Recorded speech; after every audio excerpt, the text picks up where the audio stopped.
Olá, irmãos! O vídeo já vai começar, mas antes eu gostaria de convidá-lo para uma missão especial. Se você sente que o nosso conteúdo toca o seu coração, por favor, curta o vídeo, inscreva-se no canal, comente e compartilhe com os seus amigos. Assim, a mensagem de amor do nosso Deus pode alcançar mais pessoas. Muito obrigado pelo apoio e vamos ao vídeo. Abra sua Bíblia, por favor, no Evangelho de João, capítulo 2, a partir do verso 13 até o 25. João 2, de 13 a 25. E estava próxima a Páscoa dos judeus, e Jesus subiu a Jerusalém, e achou no templo os que vendiam bois e ovelhas e pombos, e os cambistas assentados. E tendo feito um azorrague de cordéis, lançou todos fora do templo, também os bois e ovelhas, e espalhou o dinheiro dos cambistas, e derribou as mesas. E disse aos que vendiam pombos: tirai daqui estes, e não façais da casa de meu pai casa de venda. E os seus discípulos lembraram-se do que está escrito: o zelo da tua casa me devorará. Responderam, pois, os judeus e disseram-lhe: que sinal nos mostras para fazeres isto? Jesus respondeu e disse-lhes: derribai este templo, e em 3 dias o levantarei. Disseram, pois, os judeus: em 46 anos foi edificado este templo, e tu o levantarás em 3 dias? Mas ele falava do templo do seu corpo. Quando, pois, ressuscitou dos mortos, os seus discípulos lembraram-se de que lhes dissera isto, e creram na Escritura e na palavra que Jesus tinha dito. E estando ele em Jerusalém pela Páscoa, durante a festa, muitos, vendo os sinais que fazia, creram no seu nome. Mas o mesmo Jesus não confiava neles, porque a todos conhecia, e não necessitava de que alguém testificasse do homem, porque ele bem sabia o que havia no homem. Que Deus nos abençoe através da sua palavra lida aos nossos corações. Amém, irmãos? Amém. Que bom nós lermos a palavra de Deus. Não sei você, mas acho que também, esse texto, ele parece um tanto espantoso, parece um pouco diferente da visão que as pessoas normalmente têm de Jesus. A visão que as pessoas têm de Jesus é amor. Jesus com aquele rosto impávido, aquele semblante sereno sempre, nada tirando a sua calma, nada tirando a sua paciência. Mas nesse texto nós vemos um Jesus enérgico. Nesse texto nós vemos um Jesus que se utiliza de um expediente de muita força, de muita energia, que nos assusta. Embora isso não devesse acontecer, nós ficamos um pouco assim assustados com isso que nós vemos. Porque as pessoas dividem. O Deus do Antigo Testamento é um Deus que corrige, o Deus do Antigo Testamento é um Deus que aplica a sua justiça, o Deus do Antigo Testamento é um Deus que se ira, como nós vimos hoje pela manhã, com a maldade do coração humano, e o Deus do Novo Testamento é o Jesus amoroso, calmo, compassivo. Não há um engano maior do que este. Não há o Deus do Antigo Testamento e o Deus do Novo Testamento. Há um único Deus. Jesus é o mesmo ontem, hoje e eternamente. A compaixão de Deus está presente em todo o Antigo Testamento. As misericórdias do Senhor estão presentes em todo o Antigo Testamento. Não há porção do Antigo Testamento em que não esteja presente essa conjugação amor e justiça. O amor e a justiça de Deus são o casamento perfeito dos atributos do Senhor. E também no Novo Testamento não está ausente a justiça de Deus. O Senhor é um Deus justo, o Senhor é um Deus compassivo em toda a Bíblia. E nesse texto nós vemos a justiça de Deus em ação. Nós vemos a ira santa do Senhor em ação aqui nesse texto. E é incrível a capacidade que Deus deu ao apóstolo João de organizar as ideias. Então ele pega no primeiro capítulo, como nós vimos, nós estamos na série de mensagens, no início ele era e no fim ele será. É uma série de mensagens sobre o Evangelho de João, e nós vimos que no capítulo 1 o Senhor é apresentado como o Verbo. Da mesma forma que começa Gênesis capítulo 1, começa João capítulo 1, mostrando o Senhor Jesus presente na criação. No princípio era o Verbo estava com Deus, o Verbo era Deus, e depois nós vemos o João Batista dando testemunho do Senhor, e nós vamos caminhando. O primeiro capítulo é uma apresentação. No segundo capítulo nós temos duas sequências. A primeira sequência que nós vimos na semana passada, o primeiro milagre, o milagre do casamento, o milagre no casamento em Caná da Galileia. O Senhor começa então os seus sinais em Caná da Galileia, naquela festa de casamento, onde o Senhor nos mostra, entre outras coisas, que o melhor, para Deus, o melhor vem depois. O mestre Sala vira para o noivo e diz assim: olha, todo mundo serve primeiro o vinho bom e depois serve o vinho de menor qualidade. Mas por que nessa festa primeiro serviram o vinho de pior qualidade e depois serviram o vinho bom? Isso deveria chamar a nossa atenção, porque quando a gente olha para a Bíblia, o Antigo Testamento, a velha aliança, o antigo pacto de Deus, apontava para algo melhor que estava por acontecer. Apontava para um cumprimento melhor.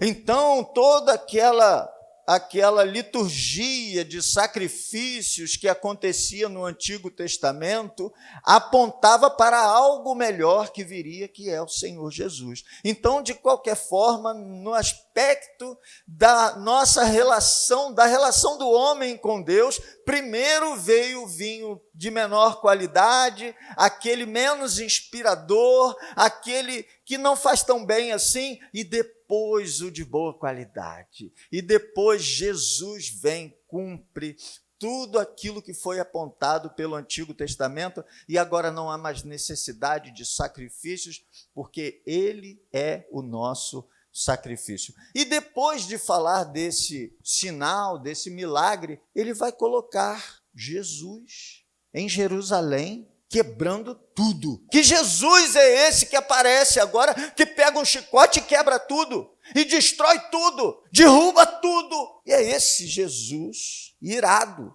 uma ira santa, motivada pela sua justiça, motivada pela sua compaixão. Porque o título desse texto é Jesus purifica o templo.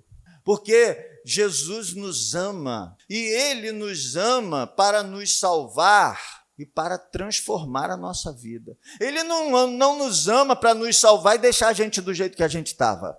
Ele nos encontra mortos em nossos próprios pecados, em nossa própria forma de agir. Ele nos encontra com todos os nossos erros, com todos os nossos desacertos, mas quando nós nos encontramos com Ele, Ele nos transforma, e Ele não quer que nós continuemos do mesmo jeito. Ele quer que nós tenhamos uma vida nova. Eis que se alguém está em Cristo, nova criatura é, as coisas velhas já passaram, eis que tudo se fez novo. Então Jesus não quer apenas salvar você, Ele quer transformar você. Jesus não quer apenas salvar o homem, ele quer transformar o homem. É interessante como muitas pessoas querem um Salvador, mas não querem um Senhor. E Jesus é Salvador e Senhor. Ele só é Salvador se ele for Senhor. E o Senhor é quem dá as ordens. E o Senhor é quem diz o que deve acontecer. E o Senhor é quem disciplina quem está fazendo o que não deve ser feito. E o Senhor Jesus agora entra no templo e age com sua disciplina para corrigir aquilo que estava errado. O Salvador é Senhor. Muito bem, então convido você a olhar comigo para esse texto e encontrar aqui o senhorio de Jesus. E encontrar aqui nesse texto a energia de Jesus em transformar o coração do homem, em purificar a relação do homem com Deus. Verso 13. Estava próxima a Páscoa dos judeus. Por que a Páscoa dos judeus? E não só a Páscoa. Te chama a atenção esse detalhe? Quero lembrar você que na Bíblia não tem uma palavra desnecessária. Não tem uma frase desnecessária. Na Bíblia, a Bíblia, pasmem os senhores, é um livro resumido. Só tem o essencial. A Bíblia tem 66 livros, é esse livro enorme que nós conhecemos. Mas aqui falta muita coisa que nós gostaríamos que tivesse para matar a nossa curiosidade. Mas o Senhor não se preocupa em matar a nossa curiosidade. O Senhor se preocupa em falar ao nosso coração aquilo que nós precisamos ouvir. Então, na Bíblia não tem palavra desnecessária. Cada palavra que tem, a gente olha e diz assim, mas por que isso está aqui? Por que a Páscoa dos judeus? Porque a Páscoa que os judeus celebravam não é a Páscoa de Jesus. Porque a Páscoa de Jesus vai fazer uma releitura na Páscoa. Eles estavam celebrando a Páscoa deles, a festa que eles fizeram acontecer, a festa que eles pegaram o ensinamento que Deus dá, que apontava para Jesus, e eles criaram uma série de outras coisas dentro daquele contexto da festa da Páscoa e fizeram dela, da Páscoa, uma festa absolutamente diferente daquilo que Deus tinha em mente e daquilo que Jesus faria. Jesus então pega essa Páscoa e apresenta a ceia do Senhor. Muito bem, então estava próxima a Páscoa dos judeus, Jesus subiu a Jerusalém. Jerusalém ficava numa montanha, o Monte Sião. A Galileia, onde Jesus começou lá, no Caná da Galileia, ficava mais baixo, nível do mar, um pouco mais baixo até. E aí Jesus então sobe a montanha, vai lá para Jerusalém. Verso 14, e achou no templo os que vendiam bois e ovelhas e pombos e os cambistas assentados. Então, onde essas pessoas estavam? No templo. O problema não era vender essas coisas. O problema era o lugar onde eles estavam vendendo essas coisas. Eles poderiam estar vendendo essas coisas em Jerusalém. Inclusive, em Jerusalém, deveria haver a venda dessas coisas. Por quê? Imagine você, por exemplo, da Galileia. Da Galileia até Jerusalém era uma viagem grande.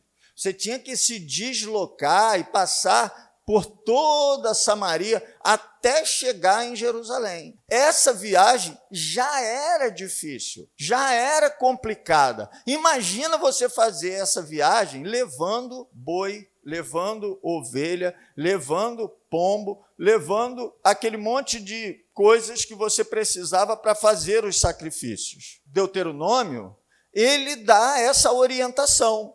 você pode pegar o animal que você tem para sacrificar ao Senhor, você vai pegar esse animal, vai vender na sua terra, e você vai até o local, porque na época ainda não tinha Jerusalém, né? Então ele diz até o local que o Senhor vai te mostrar, você vai nesse local e você compra lá um animal igual àquele que você vendeu. E aí você compra e você faz o seu sacrifício.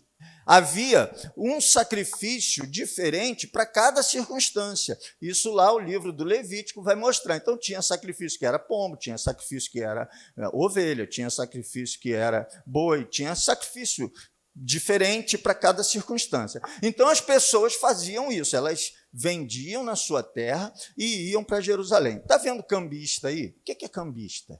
A gente conhece cambista, é aquela pessoa que compra ingresso de jogo de futebol, de evento, enfim, que aconteça, a pessoa compra o ingresso mais barato e chega lá na hora, em cima da pinta, ele vende mais caro. Isso a gente chama de cambista. Mas aqui cambista não é isso. Cambista é quem faz câmbio de moeda.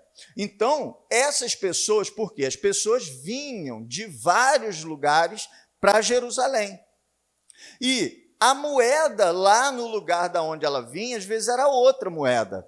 Então ela vinha trazendo o seu dinheiro lá daquele lugar onde ela vivia. Quando ela chega em Jerusalém, precisa trocar no dinheiro até para entregar o imposto, para, enfim, fazer oferta, o que fosse, para comprar os animais. Então tinha banca dos cambistas, tinha banca dos vendedores de pomba, de cordeiro, carneiro, o que fosse. Muito bem. Então precisava ter isso. Mas o problema era onde isso estava.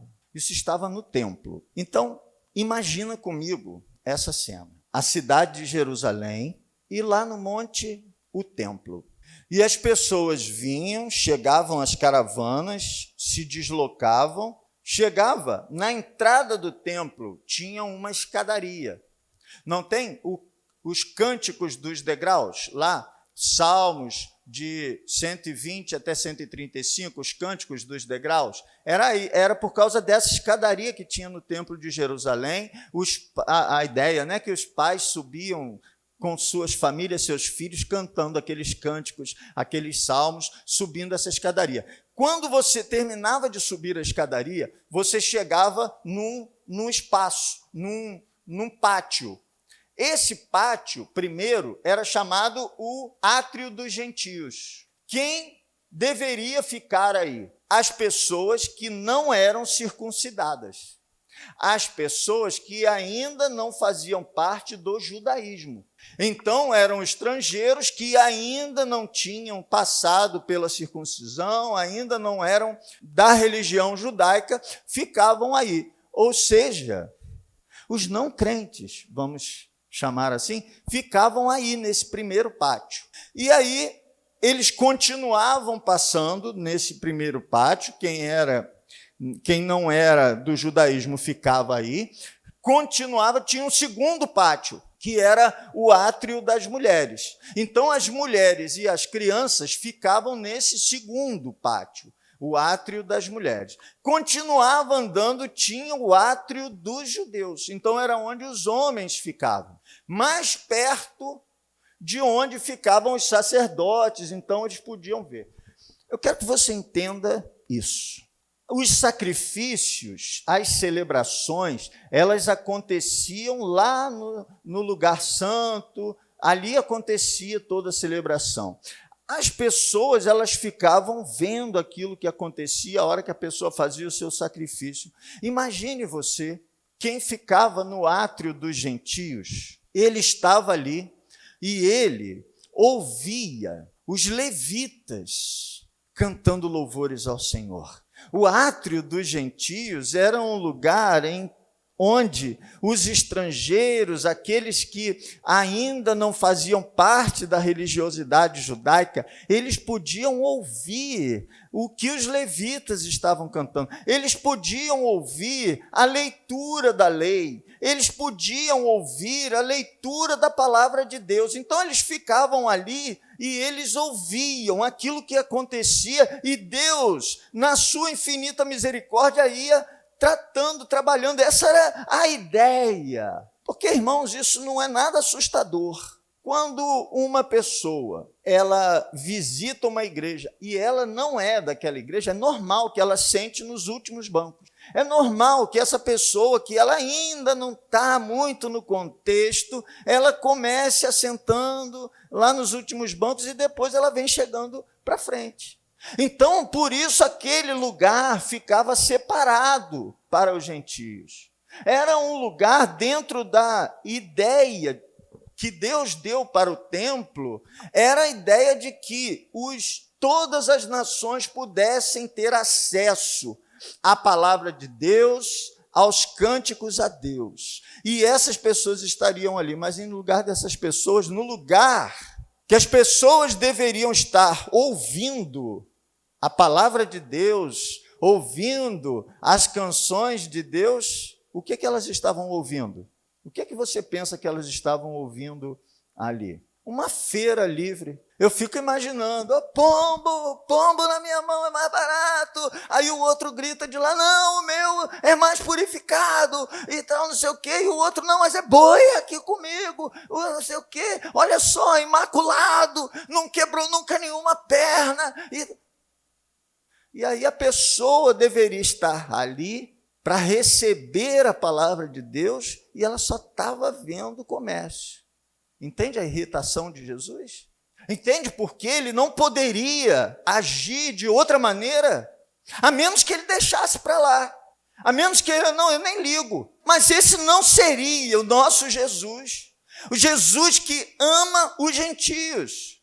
Jesus que ama aqueles que se aproximam. E precisava dar um jeito naquilo. E então, ele fez um azorrague de cordéis. Ele fez um chicote de cordas. E assim, ele não levou o chicote para ali. Ele não foi para ali com essa intenção. Ele foi ali para adorar a Deus. Ele queria passar por ali. Mas quando ele chega e ele vê aquele lugar daquela maneira... E, irmãos, pensa bem, por que eles estavam usando esse lugar e não estavam vendendo lá na cidade onde eles deveriam estar? O que você acha? Eles estavam vendendo aí dentro do templo, onde as pessoas passavam quando chegavam ao templo. Você acha que esse lugar é a mesma coisa se eles vendessem fora dali, em outros lugares? É claro que esse lugar era muito melhor. É claro que esse lugar era muito mais fácil vender. É claro que esse era o melhor ponto de comércio para vender esse tipo de coisa. E eles, então, fazem isso com a autorização dos sacerdotes. E aí eu pergunto a você, por que será que os sacerdotes autorizaram isso? Será que foi assim, não, está tudo bem, vai ser bom para vocês, façam isso. Vai ser bom para o povo que está chegando. Claro que não. Claro que a corrupção humana vai aparecer aqui. Então havia todo um sistema. E eu sou capaz de pensar, e você também, que comprar aí deveria ser mais caro do que comprar lá. Por quê? Porque além deles venderem esses produtos, eles tinham que dar alguma coisa para alguém que autorizasse eles a venderem esse produto aí. Então, quando Jesus chega ali, ele encontra tudo errado, inclusive a corrupção daqueles que deveriam estar zelando pela casa de Deus, e não estavam. Então Jesus pega umas cordas que estavam por ali, uns pedaços de corda. Essas cordas provavelmente eram cordas o quê? A pessoa comprou o animalzinho, esse animalzinho estava preso com a corda, aí ele comprou o animalzinho e jogaram a corda lá de qualquer jeito. Então você está percebendo que não tinha cuidado nenhum com o lugar. É o átrio dos gentios. Eles não são importantes. Deixa as coisas aí no chão, aí, tudo bagunçado. E aí Jesus pegou a própria sobra do que eles faziam para discipliná-los. É interessante porque Deus disciplina as pessoas com aquilo mesmo que elas fazem. O apóstolo Paulo, escrevendo aos Romanos, ele diz que a pior coisa que pode acontecer conosco é Deus nos entregar a nós mesmos, porque nós mesmos nos destruímos. Então Jesus pega essas cordas, algumas cordas que estavam por ali, faz um chicote e lançou todos fora do templo, bem como os bois, ovelhas, espalhou o dinheiro dos cambiadores, derrubou as mesas, botou tudo para fora. Aí eu pergunto a você, por que deixaram? Não parece estranho que não tivesse uma reação? Jesus chega, pega um negócio, faz ali trança, faz o chicote, começa a bater em todo mundo e ninguém faz nada. Cadê os donos desses animais? Cadê os cambistas? Cadê essas pessoas? Cadê o segurança? Que ninguém faz nada. Eu fico imaginando, porque eles tinham pago para estar ali e eles sabiam que eles iam voltar para ali. Então é mais ou menos assim, deixa ele bater, soltar esses bichos, amanhã a gente traz outros. Nós vamos ter alguma perda aqui, mas deixa esse rabino, que era isso que eles pensavam de Jesus, era um rabino lá da Galileia. Deixa esse rabino galileu fazer essa história, amanhã ele vai embora, a gente continua o nosso negócio. Não vamos brigar aqui não, porque senão vai ficar ruim para os sacerdotes. Verso 16. E disse aos que vendiam pombos, tirai daqui estes e não façais da casa do meu pai casa de vendas. Por que essa especificidade com os pombos? Porque pombo é sinal de quê? Simboliza o quê? Paz. Então Jesus fala para eles dizendo, eu não estou fora da paz não. Pega esses símbolos seus e leva. Vai para outro lugar, vai vender isso lá em outro lugar. Não aqui. O problema de Jesus não era o comércio. Jesus não é contra o comércio. Jesus não é contra os comerciantes. O comércio é uma necessidade. O comércio é uma atividade importante para o ser humano. Nós precisamos que os comércios existam. Mas eles não podem ocupar o lugar de Deus. Eles não podem ocupar a pregação da palavra. Isso não pode contaminar a mensagem. Não pode atrapalhar a mensagem. A mensagem é solene. A mensagem é ainda mais necessária. Ainda verso 17. E os seus discípulos lembraram-se do que está escrito, o zelo da tua casa me devorará. Então, o rei Davi compôs um dos seus salmos e ele diz isso, o zelo da tua casa me devorará. Os discípulos estavam ali, vendo aquilo ali e viram. Olha a palavra que eles usam, zelo. Jesus estava zelando pelo ambiente na casa de Deus. Verso 18. Responderam, pois, os judeus e disseram-lhe, que sinal nos mostras para fazeres isso? Com que autoridade o senhor está fazendo isso? Como é que o senhor chega aqui e faz isso? Qual é a sua autoridade para fazer esse tipo de coisa? Quem que o senhor é? Como é que eu posso acreditar que o senhor tem autoridade para fazer esse negócio que o senhor está fazendo? E aí Jesus vai e responde para eles, 19. Derribai este templo e em 3 dias o levantarei. Olha para cá. Derribai este templo e em 3 dias o levantarei. Jesus estava falando dele. Por quê? Porque o templo, qual é o templo do Senhor? É o ser humano, é o corpo humano. Então Jesus está dizendo, derruba esse templo, em 3 dias o edificarei.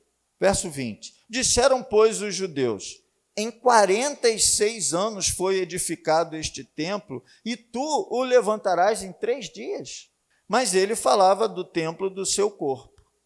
Essa conversa, ela me fez lembrar de... Eu falei que eu não ia falar de futebol, mas está difícil. Às vezes tem alguns exemplos que eu não consigo ver outro.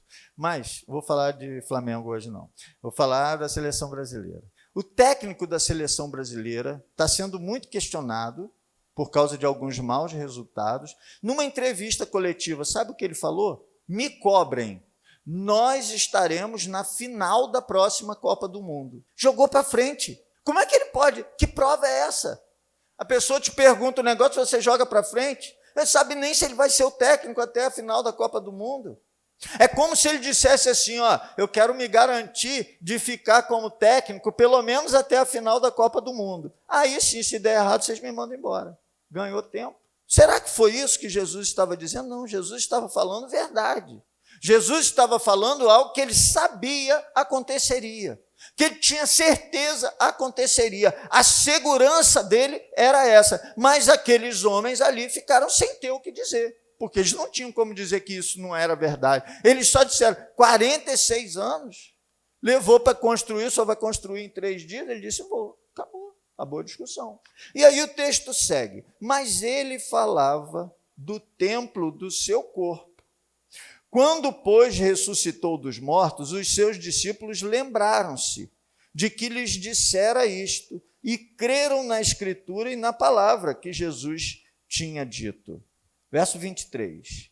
E estando ele em Jerusalém pela Páscoa, durante a festa, muitos, vendo os sinais que faziam, creram no seu nome. Então as pessoas começaram a crer em Jesus por causa dos sinais que ele fazia, por causa dos milagres que ele realizava lá.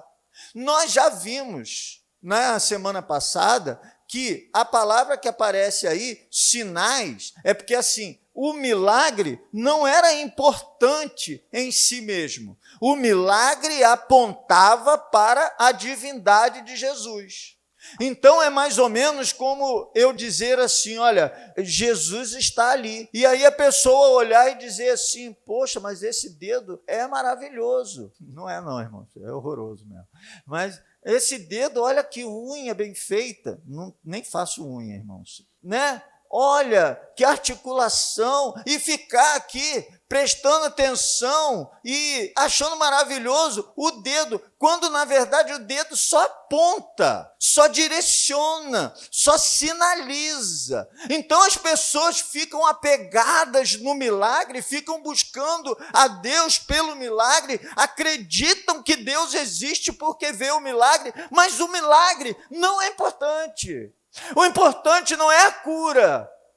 O importante não é a prosperidade financeira. O importante não é nada que se possa receber de Deus aqui neste mundo. O importante é o que isso aponta para a salvação em Cristo Jesus.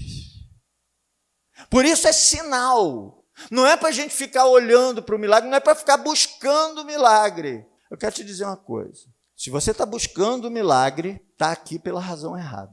Não que Jesus não possa fazer, ele pode. Ele pode fazer um grande milagre na sua vida. Mas nós não estamos aqui buscando isso. Nós estamos aqui porque Deus nos ama. Nós estamos aqui porque Jesus nos transforma. Nós estamos aqui porque o amor de Deus nos impulsiona a amá-lo e a obedecê-lo. Estando ele em Jerusalém pela Páscoa, durante a festa, muitos, vendo os sinais que faziam, creram no seu nome. Verso 24. Mas o mesmo Jesus não confiava neles, porque a todos conhecia. Quem acredita em Jesus só por causa de milagre não é confiável. Não é. Porque quem acredita em Jesus só porque ele faz milagres, quando não aconteceu o que você quer, você se desvia dele. Por isso, nós temos que crer em Jesus, receber Jesus, obedecer a Jesus pelo que ele é, não pelo que ele faz. Eu creio e obedeço em Jesus porque eu acredito que ele sabe melhor do que eu o que é bom para mim. Eu quero que você entenda isso. Se você chega para Deus pelo que ele faz, ele não pode confiar em você. Porque a hora que ele não fizer o que você quer, você se desvia dele. Então, confie em Deus pelo que Ele é. Confie em Deus porque Ele está acima. Porque Ele é Senhor. Então, não espere apenas um Salvador, mas espere e receba um Senhor. Porque Ele salva a sua alma se Ele for Senhor da sua vida. Se você entregar o senhorio da sua vida a Ele. Verso 25. E não necessitava de que alguém testificasse do homem, porque ele bem sabia o que havia no homem. Então Jesus sabe o que vai no coração de cada pessoa. Eu convido você a fechar os seus olhos e a responder com toda sinceridade a você mesmo. Jesus é Senhor da sua vida? É Ele quem toma as decisões na sua vida? É Ele quem diz o que você deve fazer e o que você não deve fazer? É Ele quem diz em que momento, em que lugar você deve fazer cada coisa? Ou você toma as decisões pelo seu próprio coração, pela sua própria vontade? Meus irmãos, a julgar pela forma como as pessoas se relacionam com Deus, a julgar pela forma como as pessoas dão ordens a Deus, a julgar pela forma como as pessoas exigem coisas de Deus, haja chicote. Mas eu gostaria que você dissesse ao Senhor: Senhor, de verdade, eu te entrego a minha vida, para que o Senhor seja Senhor, para que o Senhor purifique a minha vida, para que o Senhor diminua o meu ego, para que o Senhor diminua a minha confiança em mim mesmo e aumente a minha confiança no Senhor, para que o Senhor diminua o meu jeito de querer que as coisas aconteçam como eu quero que aconteçam, e que o Senhor passe a fazer as coisas acontecerem do jeito que o Senhor quer que aconteça. Eu me quebranto diante do Senhor e coloco a minha vida em tuas mãos para que o Senhor governe a minha vida, para que o Senhor diga e aconteça quando, onde e o que deve ser feito na minha vida. Essa é a nossa oração, em nome de Jesus. Amém. Que a graça do nosso Senhor e Salvador Jesus Cristo e o amor de Deus, nosso Pai, as consolações e a comunhão do Espírito Santo estejam sobre todos os presentes e sobre todo o povo de Deus, desde agora e eternamente. Amém.